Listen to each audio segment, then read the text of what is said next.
excited for Joe Russo's Almost Dead's weekend on Lockn Farm. And, Lockn has always been a festival about collaboration.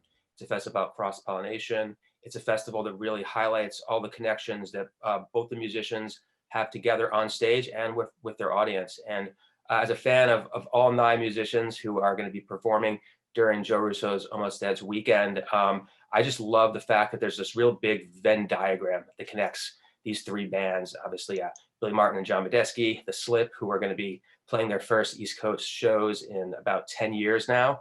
And of course, Joe Russo's Almost Dead. So, Joe, I just wanted to start by talking a little bit about how you first met both Andrew Barr, who's joining us here, and Billy Martin. I know you guys have known each other for decades now and played together for almost that long.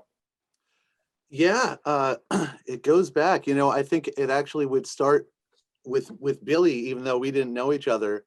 I think it was 1996. I went to visit a friend in Boulder, Colorado, and went to the Fox Theater and saw a band called Medeski, Martin and Wood.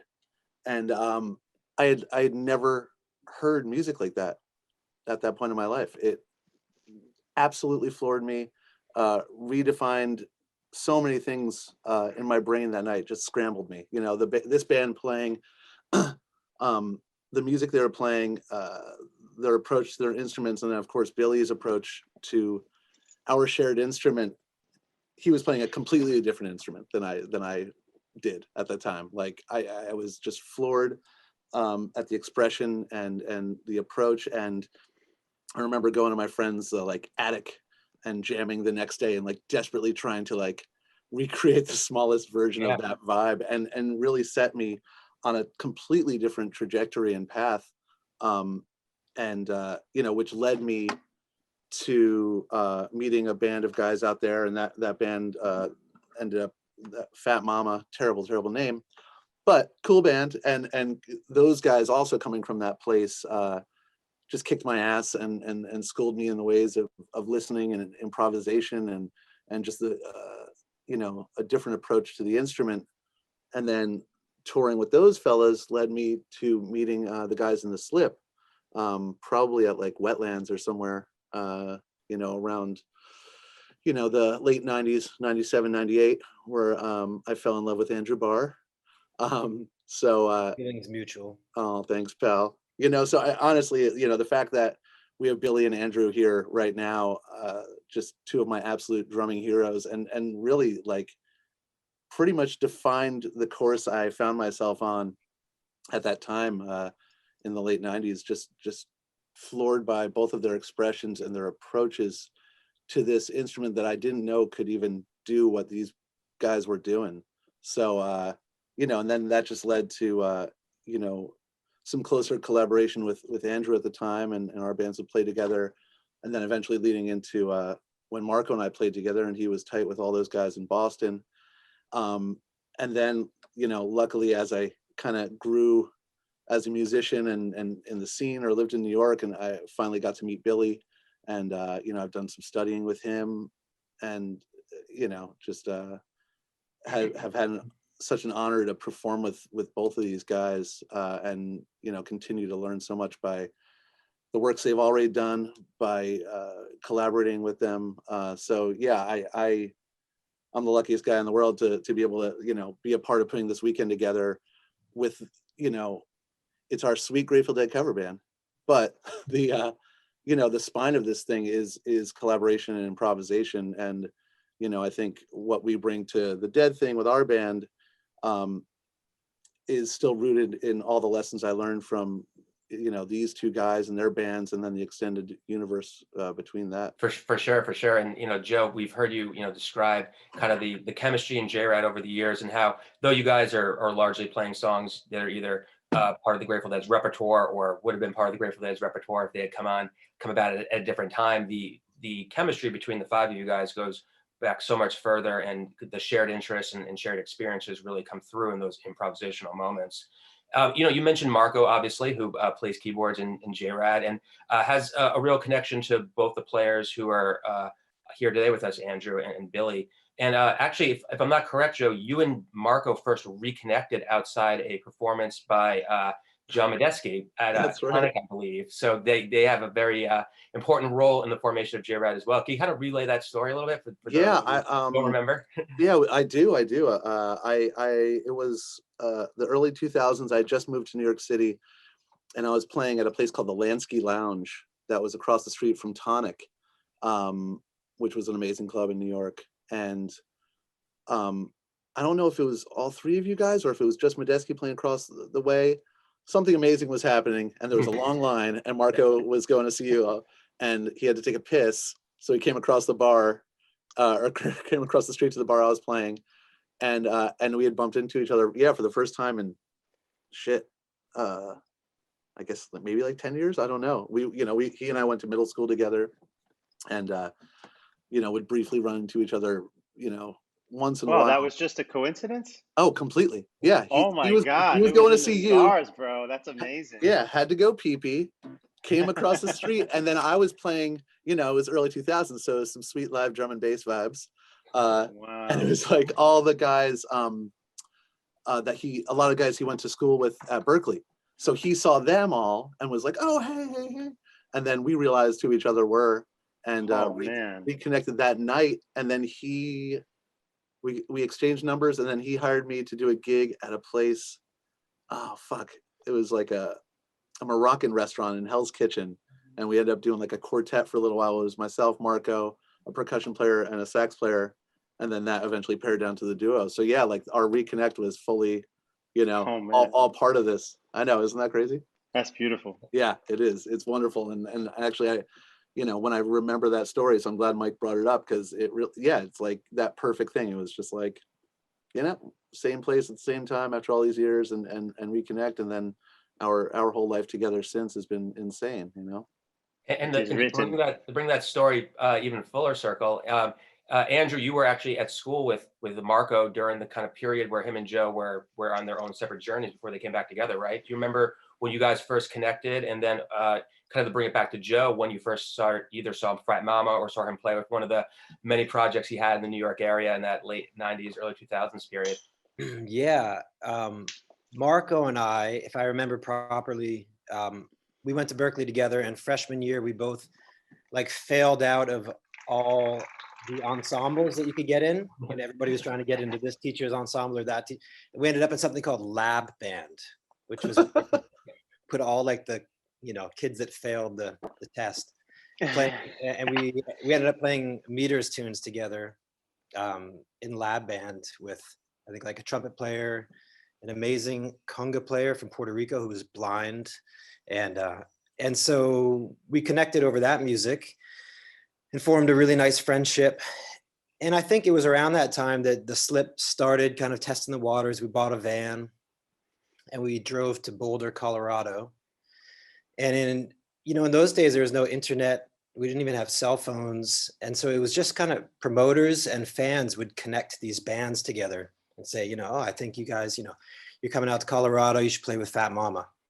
So I think, Joe, if I'm right, I think the Slip opened for Fat Mama at the Fox Theater, maybe. Yeah, Like that sounds like something that certainly could have happened a Yeah. million years ago, and that does make sense. And it's so funny, like, yeah, thinking back, like, yeah, it was like nobody knew anyone, and it was such an interesting, different scene. I'd be curious to get Billy's version of this too. Like that early, like, first of all, every band that toured was now a jam band.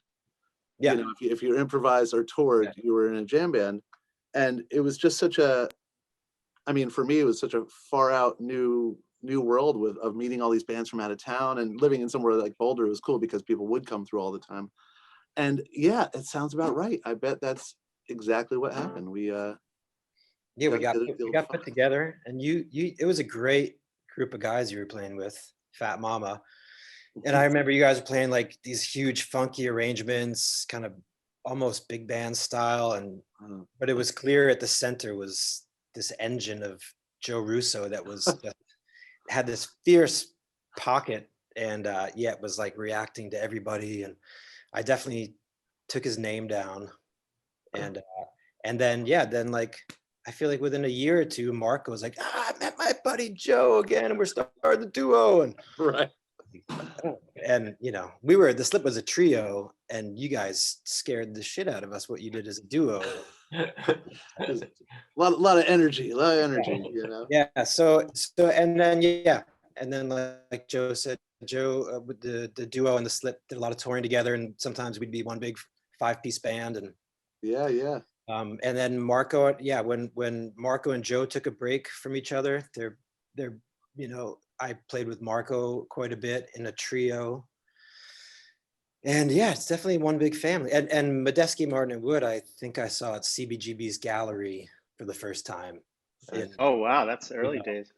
Yeah, and likewise got really spooked. I think I was in a phase of feeling like music needed to be really light and major and flowery, and you guys just haunted me that night and showed me the dark.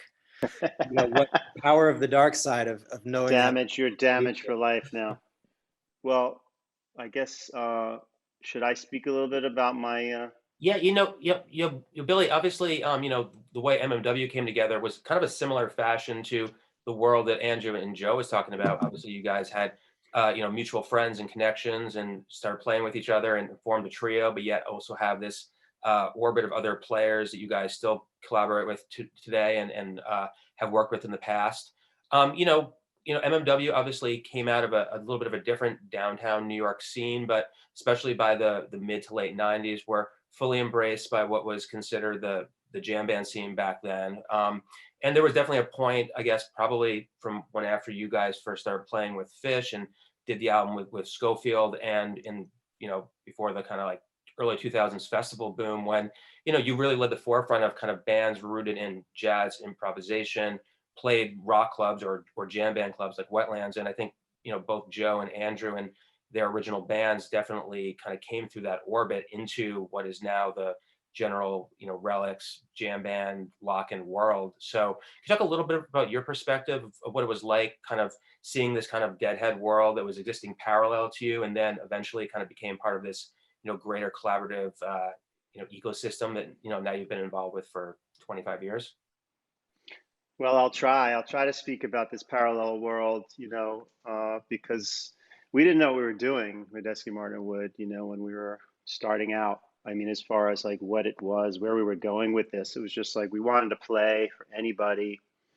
I personally, felt like really strongly about the energy that was we needed to play in front of people. So when we got out on the road, we started to experience like a subculture of people, college towns, and alternative places to play, which I think later became just a regenerated subcultural thing that was already there of Americans, who were looking for something more and root-based stuff too, American root stuff, experimental.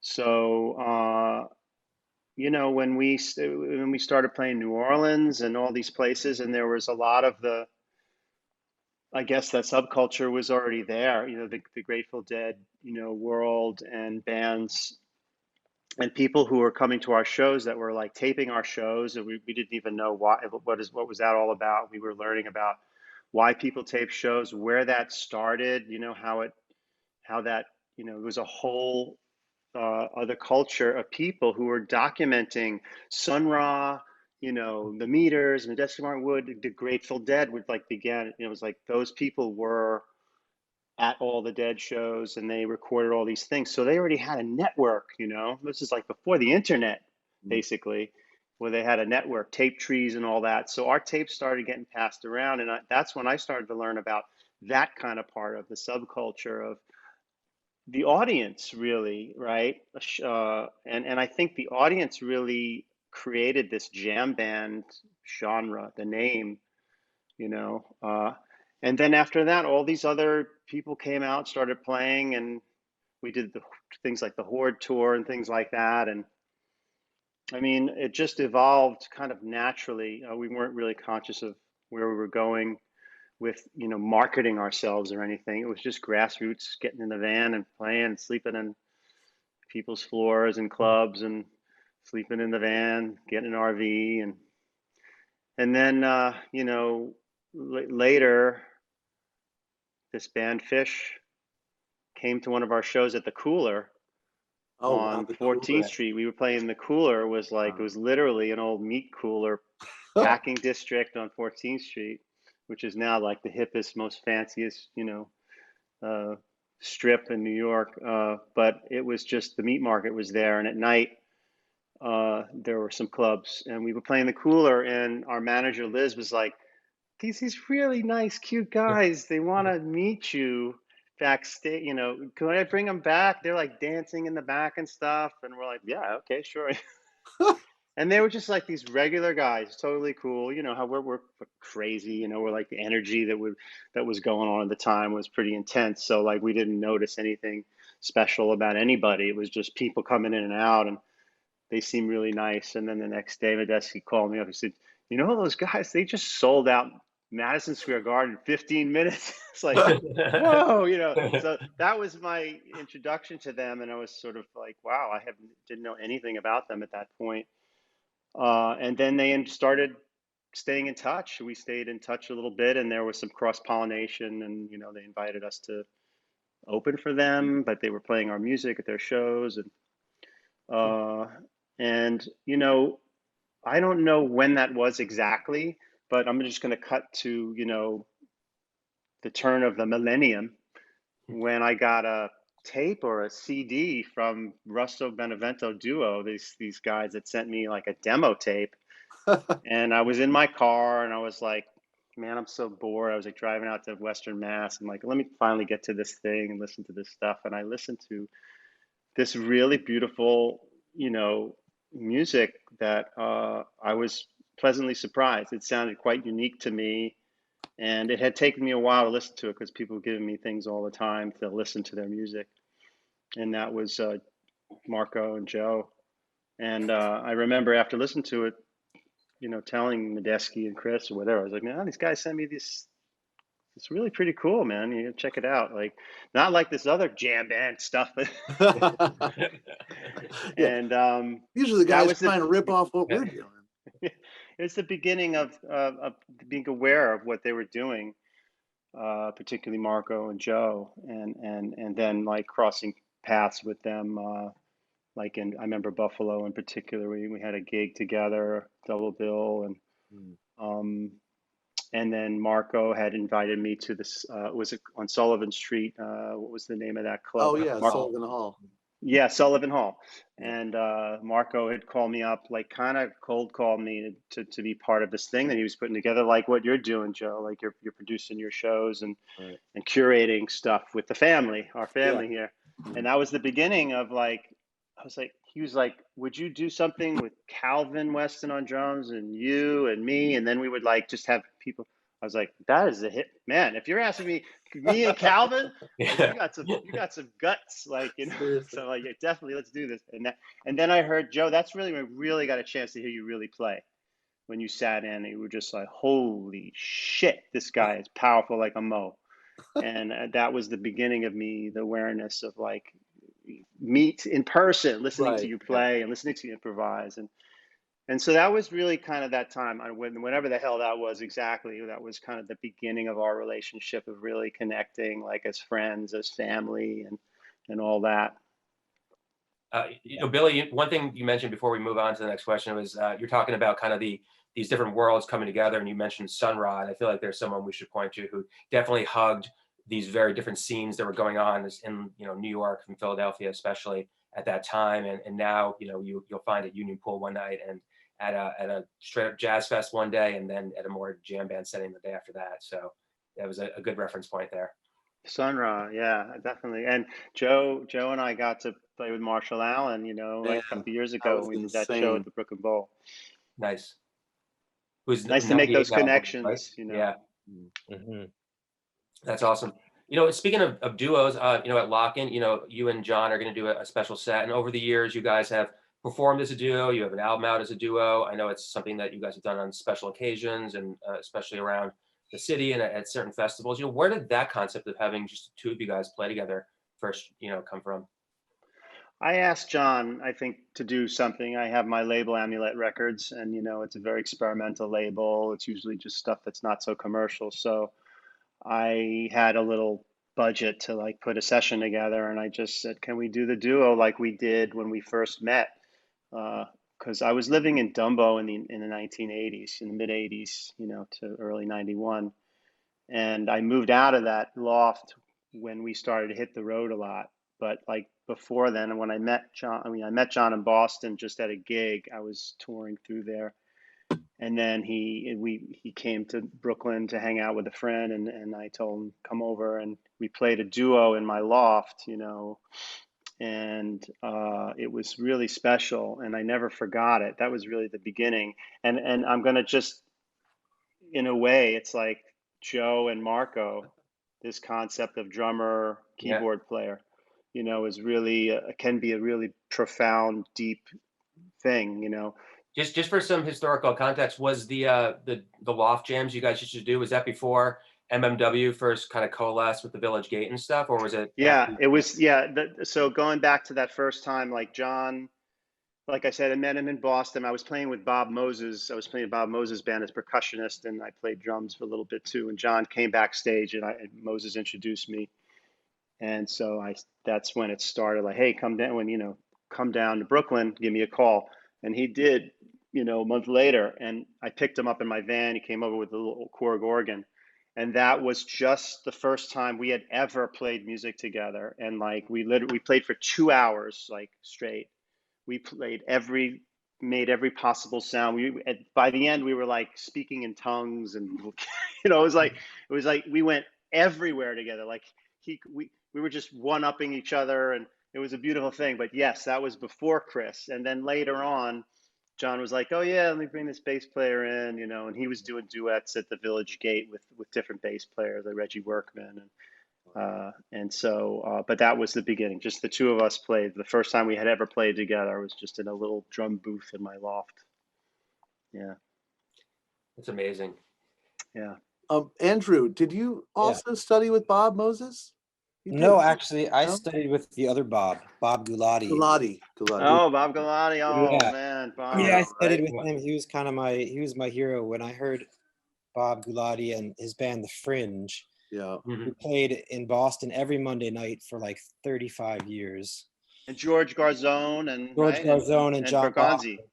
No, Yep. not Bergonzi. Bergonzi Yeah, did play with them sometimes, yeah. but when we were coming up in Boston, The Fringe was playing every Monday night at the Willow, and yeah, it was George Yep. Garzone, Wow, I Bob remember going. Gulati, and John Lockwood, and my brother and I and all of our friends really made it a mission. Marco too Yeah. made it a mission every Monday night to be there, whether you were like falling asleep with your books in your hand or what, and those guys, they had been playing just completely improvised music for 30 years together once a week. And that makes sense because like when I studied with Gulati, um, I had thought he was gonna, tell me to like play the air and spin in circles and like I didn't know where he was coming from because his music was so free and it was so he never repeated himself. Every line was following the next. And in fact, his studying with him was incredibly methodical. Because do these 7 things 15 minutes a day. Learn this Charlie Parker solo, do this stick control thing, do this independence exercise. Don't feel like you gotta, it's like practice, not perfection. Just do each of them every day of your life. And he did. He practiced every day of his life still. And he was just a master improviser. So that was kind of my Boston music school, was the Fringe. I saw them once when I was up there with Fat Mama. Did they move that Yeah. their thing at one point? They moved to the Lizard Lounge for a little while, and then the Lily Pad was where they ended up. Right. Okay. The Yeah. Lily Pad was a space. It was not. It was kind of like Smalls. They didn't serve alcohol, Yeah. and so it was just like you were going to church. Finally, it Oh, was cool. really nice when they ended up at the Lily Pad because everybody that was there was just there to see Yeah. the music. And there'd be Beautiful. somebody like spinning around in circles in the back, and a bunch of music students taking notes. And Yeah. Man, it was definitely a scene. And you know, I don't know how they did it. They just hit go, and 2 hours later the show would be over, and you're like, that's the best music I've ever heard again. Amazing. I can't wait for all this fresh I, energy. it's I know. fucking exciting. I know. Yeah. This was like the perfect way back. And that's the other thing is we haven't really played a gig. I mean, not just the slip, but my brother Yeah. and I, you know, living up in Canada, it's a little bit behind the US in terms of openings. I was just able to cross the border really last week for the first time. So we haven't been playing shows. Right. And this is really the first kind of larger show we've played. And I thought, what better environment than to be around a bunch of friends that we've known forever, and you know, and heroes with Billy and John, and to It'll just be a freak show, man. be on a It farm will. for 3 days and under the stars. Yeah, man.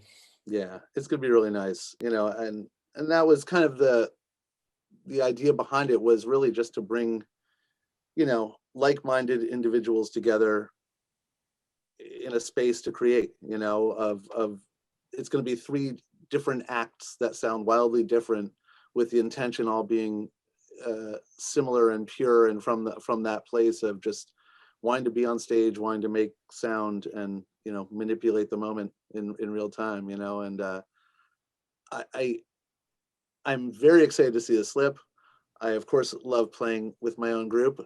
Pretty excited for these late night uh improv sessions, gotta Me say. too. Yeah. I think just uh the possibilities there, you know, to watch you and John play, and then, you know, to have just like that exact thing, the open raw nerve, like we're gonna be in a forest playing music, and It's gonna be sick. it feels so good to play fucking music in front of people again. You Mm. know, I've been so lucky. I've gotten to play 7 shows now. I'm playing my first indoor show on Wednesday at New Blue with Stuart Bogey, and Oh, sweet. yeah, I can't wait. And it's, man, the cathartic feeling, you know, and the tears and the emotion that have, you know, come, just keeps coming up, because it's like you're removed from it for so long, and to feel that come back, it's really amazing. So I'm really looking forward to you know, a few weeks from now, or a couple weeks, whenever this thing is, you know, that's kind of was our intention of putting this bill together. I didn't want it to be a lot of bands. I wanted it to be this cohesive idea, you know, across a couple different things, and I cannot fucking wait. And you know, I find myself in a very funny position in this Grateful Dead world, of which I had zero connection with until I played with Bob and Phil, and it feels just so fun and free on so many levels, to get to play that music, and then to kind of like do our thing, booking wise, with this thing. Feels like the next shelf of just like, you know, kind of trying to crack the cube open a little bit on what's, you know, the kind of standard issue when it comes to this like songbook, or the, you know, the use of. So It's an it's really, amazing songbook. Like I'm actually, to be honest with you, you know, I did a little bit, some gigs, you know, playing that music, and I didn't realize how much of it was so deeply rooted in the American songbook, you know, in a sense, you know, rooted in American music, and it just like there's some really great tunes. I like what you got, you know, when I heard you play when we did the double bill and all that, mm. I was getting a taste of that. Yeah. And Well, you did some Phil gigs, right? yeah, Those are always crazy. I was that was yeah, I was like going 90 miles into a brick wall with him because he wouldn't tell me what we were going to play, and I told him Insane. I can't do the gig because I if it's going to be tunes, I just not that kind of drummer anymore. I can't learn other people's music. Yeah, yeah, And he no. was like, it's okay, you could Yeah. play, you just play how you play. And you know, it was like a total, it was a hard lesson of being persuaded into doing something that I really probably shouldn't have done. But when I did do it, Uh, after all the pain and suffering of, like, you know, having to learn this music, which I really didn't think I had to do, but I Yeah. realized I have to learn this music. I was like, man, this shit's pretty good. It's like, this is like some cool stuff, and there were some familiar things in there and that felt Right. really good too. And so I'm definitely appreciation for the music, for the book, The Grateful Dead, Yeah. book of songs. So it definitely, I'm kind of realizing now, like how great those songs could be, and they're definitely some favorite ones of mine. I'm curious to know which ones you're gonna do. I'm gonna pay attention. Right on. Like, probably a fucking lot of them. Yeah, But it's the yeah, same thing, when I got the call to play with Bob and Phil, I mean, I was actively not a Grateful Dead fan or listener. I was quite the opposite. And I started getting sent this material that I had never heard of. I'd always heard like the casual, stuff at the high school party, and it just didn't speak to me at the time. And then you start cracking open the deeper shit, and I was like, fuck, I would have loved this shit. Like, if someone presented me, this bag of material from this era, it's like wild and crazy and completely reckless, and all the shit and tough and mean and like punk rock, shit that I never thought about. So it's a fun lesson to kind of learn, that I certainly went through, where I was just like, oh shit, I was wrong about the Grateful Dead. Turns it's so out cool. it We, is. Yeah. we opened Modesto Mart Wood opened for, I guess it was the Dead. Oh shit, Uh, really? yeah, I think it was the other ones you guys opened for. oh, the other ones. I'm Yeah. sorry. Yeah, like confused, So but many it permutations. was Mickey and all those guys were there. It was really cool. It was a really beautiful thing. Yeah, it was like a New Year's Eve show in the Bay Area at the Coliseum. What was the name of that big arena? But anyway, that was really cool to be around that too, and like Joe, like you in high school, I had a friend that, had Terrapin Station or something and Mhm. had to play me the drum solo, and I was like, yeah, whatever, and I was into so many other things, but like when you can't experience it all at the Yeah, same time. There's Yeah. yeah, so much cool shit happening, and you just have to take your path. And exactly. Yeah, so it's really cool to kind of like be reminded of, this whole other thing, and that the Dead were really are open to so much, so much improvised music, and their yeah, connection with, like, giving Ornette Coleman and Pharoah Sanders these like incredible, and Miles Davis too. I think like all these yeah. different Well, yeah, incredible geniuses of improvised music to like open for them, and support, and the fans, getting exposed to that music is like such a legacy, yeah, for So we're sure. kind of living there. We're kind of the branches of the trees that, the roots continuing it on with this beautiful tradition. Yeah, Yeah, well, I think one thing that you guys all have brought up throughout this entire conversation that ties right into, again, the weekend, is that not only have you guys as evolved individually and with your collectives as musicians, but you guys have had so many shared experiences. And Joe, you were talking a little bit about the period when the Slip kind of veered into more indie rock songwriting, which of course you did with Sunny's song and Play Pause Stop and all that stuff. And you guys have had so many different moments where you've kind of collectively tried different types of music, had different personal experiences growing up, starting families, starting new bands, and that yet when you do come back together, you have, as Billy said, the wisdom of all these years, that you guys are still improvising, you're still trying new things out on stage. It's not like you're just doing a set show or a set mixture of songs or a set repertoire. And I think that that's what makes it so special when you guys do have these summits and come together.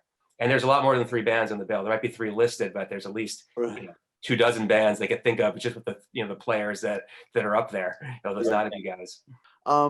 Yeah, that's the thing. And this idea of having a place for people to get together and get wild and collaborate has always been kind of the cornerstone to this. And that's why I'm excited that Lockn is now taking on a new kind of life. It's not being a festival anymore, but just a place to build music. It's a beautiful place to create and to bring people together. So I think that's kind of the idea that's gone through since, my first meeting with Pete and Wetlands, and I guess, the mid to late 90s. It's still that same attitude of just giving a place for people to create. And it's nice to see that the Lockn Festival and now Lockn Farm is kind of just becoming that greater home base for just another place for people to do that, Wetlands, I remember hanging out there more than playing. I don't remember many playing gigs there. That's weird. The only gig that I remember playing there was with this, and I don't remember his name, but he was a South African singer who asked me to play drums for him. And I just remember playing Mango Time. He wrote the song called Mango Time. And that was at Wetlands, and it kind of like fit in with the vibe. But that was, I think, before Modesty Martin Wood, maybe. Had to be. I don't know. But I remember hanging out there, and like really good, great place to chill out and hang out there at all different hours of the night. And it was definitely a good vibe. And Pete is just like, he's just like, I don't know why, he's just like a neighborhood guy to me. I grew up in New York City, and he just seems like he just has such a great spirit. And it's great. It's great that he's been just continuing to create beautiful venues to play in, and having these creating these opportunities. And that Joe, you've been working with him a lot, doing your own stuff. But yeah, Wetlands was cool. I miss it. Well, the Slip we had been playing around Providence, Rhode Island for a few years, and we sent, I think we probably sent a cassette to Pete at the Wetlands weekly. And then finally we heard back. We got this call. We're like, okay, you guys come down to the Wetlands. You can play 3 sets. Yeah. Okay, we're in.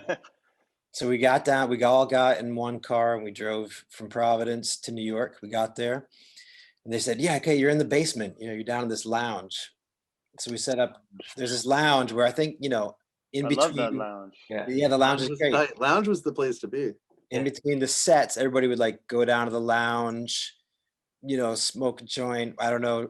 And then like increasingly over the night, more people would just kind of like be, laying down on the floor of the lounge, and slowly would fill up with people that just like couldn't go upstairs because they were just, loving the gentle, mellow vibes of the downstairs. And we finished the 3rd set we got to play down there. I think it was like started at 4 a.m. And we finished the gig. We walked outside, and it was light out, like bright light in New York City. And that was really the first time we'd ever played in New York. So 3 kids from Providence, we were just like, it was the best feeling, I'd ever had. It was like the coup d'etat. And we got in our car and we drove back to Providence at 7 a.m. And then we played the Slip played the Wetlands many times after that. And saw so many great artists. You saw Son of Our Orchestra playing there. A lot of bands that aren't around necessarily anymore, but Lettuce used to play there a lot. We got to know those guys through the Wetlands, the whole Krasnode, Adam Deitch scene. Yeah, I feel like there was a night where you guys played. You and Lettuce maybe were upstairs, and Fat Mama was in like the basement.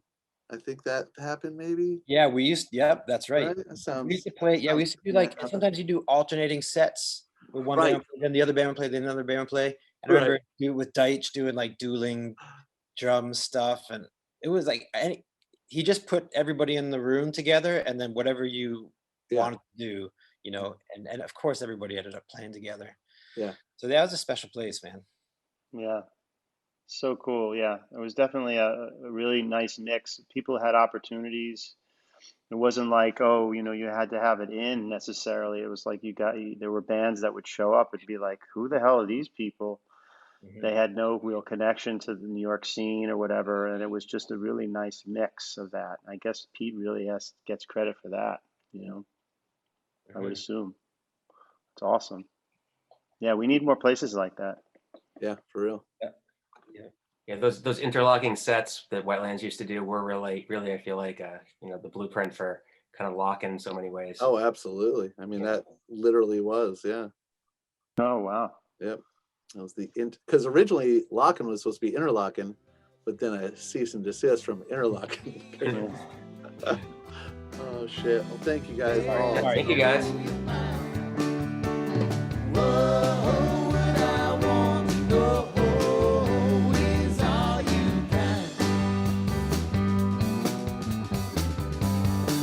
It's a buck dancer's choice, my friend. Better take